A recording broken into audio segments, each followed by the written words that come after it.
দেখো এখানে একটা কোশ্চেন দিয়েছে, বলছে the value of 0.04 to the power -1.5 is.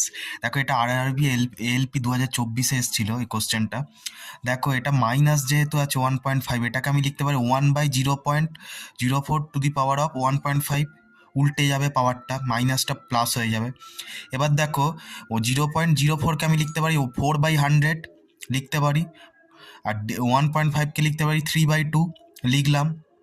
এবার দেখো, এবার 4/100 টু দি পাওয়ার অফ 3/2 মানে কি 4 টু দি পাওয়ার 3/2, আর এদিকে হচ্ছে 100 টু দি পাওয়ার 3/2।